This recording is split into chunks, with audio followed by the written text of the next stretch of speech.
мысықтың иесі қайтып келді. Бұл оқиға Жапонияда 1800 жылдары болған.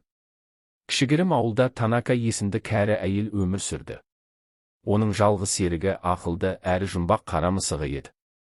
Әйел оны ешқашан аш қалдырмай, ерекше жақсы көретін. Ауыл тұрғындары олардың ерекше байланысын байқайтын, бірақ кейбіреулер бұл мысықтың қарапайым емес екенін сезетін. Бір күні әйел кенеттен қайтыс болды. Ауыл тұрғындары оның денесін жерледі, бірақ мысығы моланың жанынан кетпей қойды. Ол тіпті тамақ ішпей, күні-түні иесінің зиратының жанында жатып алды. Адамдар оған жанашырлық танытып тамақ бермек болғанымен, мысық оларға қарамады. Көздері қара түнекте жарқырап, өзге әлеммен байланысып тұрғандай көрінді.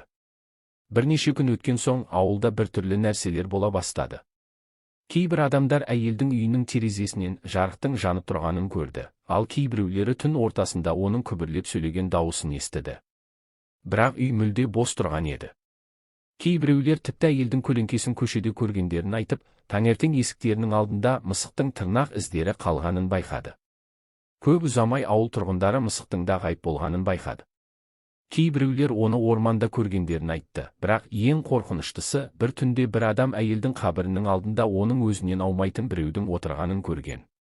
Оның беті күңгірт, көзі жылтырап тұрды. Оның еріндері қозғалды да, әлсіз дауыспен, "Мен оралдым" деп сыбырлады. Бірнеше апта өткен соң ауылға жақын маңдағы саяхатшылар қараңғы жолда бір кемпірмен кездескендерін айтты. Ол тозған киімде, қолында мысығы бар, бірақ көзі адам көзі емес, мысықтікі сияқты жарқырап тұрды. Ауыл тұрғындары содан бері бұл жерден мысықтың мияулағанын жиі еститін болған. Түнде ақырын болса да, әлдекімнің дауысы естіледі, "Мен қайтып келдім."